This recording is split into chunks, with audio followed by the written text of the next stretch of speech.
Jerusalén, una tarde cualquiera. El aire, denso y pesado, se cernía sobre el palacio, como una manta sofocante que parecía atrapar el tiempo mismo. Afuera, más allá de los muros de piedra, el eco lejano de las batallas resonaba como un recordatorio de la guerra que consumía la región. Era un contraste brutal. La quietud opresiva del palacio frente al fragor de los combates en tierras distantes. El rey David, aquel joven valiente que una vez enfrentó al gigante Goliat, con una honda y una fe inquebrantable, el líder carismático que había unido a Israel bajo su cetro, se encontraba ahora sumido en un tedio profundo, casi asfixiante. Sus generales, sus hombres de guerra, estaban en Rabá, sitiando la ciudad de los amonitas, luchando con sudor y sangre por la gloria del reino. Pero David, el rey, no estaba con ellos. Él, el guerrero que había danzado ante el arca de la alianza, se había quedado en casa, en la estación en que los reyes salen a la guerra. No había gloria en esta quietud. Solo una inquietante inactividad que parecía corroer el alma. ¿Qué lo retenía en Jerusalén? ¿Era la arrogancia de las victorias pasadas, la seguridad de un trono consolidado tras años de lucha, o tal vez un cansancio profundo del espíritu que lo hacía rehuir el estruendo de las armas que antes lo había electrizado? Una lucha interna se libraba en su corazón, la disciplina contra el deseo, el deber contra el placer. En ese momento, la balanza se inclinaba peligrosamente hacia lo último. Su mente, que una vez se había ocupado de estrategias militares y cánticos de alabanza, ahora vagaba sin rumbo, inquieta, vulnerable, buscando algo que llenara el vacío que la guerra ya no ocupaba. Desde la azotea de su palacio, donde el aire cálido de la tarde se mezclaba con el aroma de los jardines, sus ojos se posaron. La visión. Una mujer, Betsabé, bañándose en la intimidad de su hogar. La luz del atardecer, dorada y suave, la envolvía no con un aura etérea, sino con una presencia tan terrenal y magnética que le robó el aliento. Su belleza no era solo un espectáculo para los sentidos, era una revelación, un golpe en el centro de su ser que lo arrancó de su letargo con la fuerza de un relámpago. Pero ella no era una desconocida, era Betsabé, la esposa de Urías elitita, uno de los soldados más leales y valientes de su ejército, un hombre que en ese preciso instante arriesgaba su vida en el campo de batalla por el reino de David. Él lo sabía. Sabía que Urías era un pilar de honor, un hombre cuya lealtad era inquebrantable, cuya valentía había sido probada en innumerables enfrentamientos. Y sabía, en lo más profundo de su alma, que lo que estaba a punto de hacer era una traición imperdonable a la ley de Dios, a su amigo, a los principios que habían guiado su vida. Su conciencia gritaba advertencias, el deber susurraba el nombre de Urías con una urgencia cada vez más débil. Pero el deseo era una marea incontenible, una fuerza que lo arrastraba sin piedad. El poder que había acumulado, el poder de un rey que podía tener lo que quisiera, cegó su juicio como una venda sobre los ojos del alma. Ignoró las advertencias internas, envió mensajeros. Ella vino a él. ¿Qué sucede cuando el deseo se impone a la razón? Es una pregunta tan antigua como la humanidad misma. Todos enfrentamos momentos en los que sabemos lo que es correcto, pero un impulso más fuerte, más visceral, nos empuja a ignorar las advertencias de nuestra conciencia. El poder, además, puede ser un veneno sutil. Crea la ilusión de que las reglas no aplican, de que uno está por encima de las consecuencias. En ese momento, el alma se encuentra en una encrucijada, y la elección que se haga puede definir no solo el presente, sino el destino entero de una persona. El encuentro fue rápido. un secreto consumado en la penumbra de la noche. David pensó que podía ocultarlo, que el manto de su autoridad lo protegería. Pero el pecado es como una semilla plantada en tierra fértil. Una vez sembrada, crece silenciosamente, y su presencia se revela con el tiempo. Poco después, llegó la noticia que cambiaría todo. Betsabé estaba embarazada. El secreto ya no era tal. La evidencia crecería con el tiempo, como un testimonio vivo de la transgresión. El pánico se apoderó de David. El rey que había enfrentado ejércitos sin temor ahora temblaba ante las consecuencias de su propia debilidad. Su plan fue retorcido, pero parecía simple en su mente.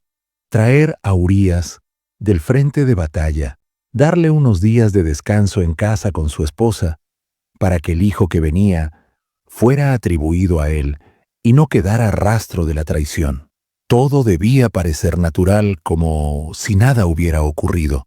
Urías llegó a Jerusalén polvoriento y agotado por la guerra, pero con el porte digno de un hombre leal. David lo recibió con una falsa amabilidad, con palabras melosas que ocultaban su intención. Le ofreció descanso.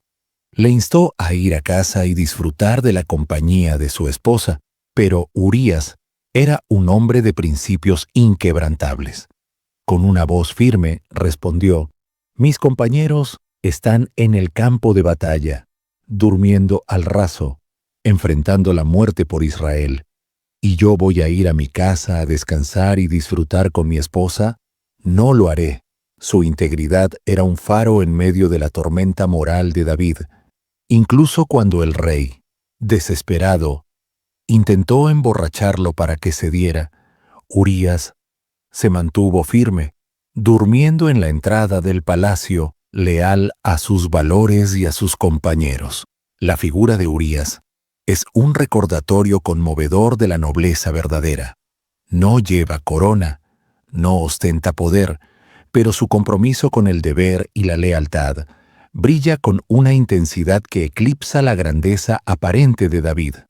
Nos enseña que la verdadera fortaleza no radica en el rango o la autoridad, sino en la pureza de corazón, en vivir conforme a principios inquebrantables, incluso cuando nadie más lo hace. La desesperación llevó a David a un acto aún más oscuro. Incapaz de manipular a Urías, escribió una carta a Joab, su general, con una orden clara: colocar a Urías en el frente más peligroso de la batalla y abandonarlo a su suerte. En un acto de crueldad inimaginable, David hizo que Urías llevara su propia sentencia de muerte. El plan se ejecutó. Urías cayó en combate. Betsabé, tras un breve luto, se convirtió en la esposa de David. Para el rey, todo parecía resuelto, como si el mundo pudiera olvidar su transgresión. Es aterrador cómo un solo error puede desencadenar una cascada de pecados cada vez más graves. El adulterio de David lo llevó al engaño, y el engaño al asesinato. Intentar ocultar una falta a menudo nos arrastra a cometer actos aún peores, tejiendo una red de mentiras que nos atrapa. Esta espiral descendente revela la fragilidad humana frente a la culpa y el miedo a ser descubiertos. Pero Dios no olvida, y el silencio divino no implica indiferencia.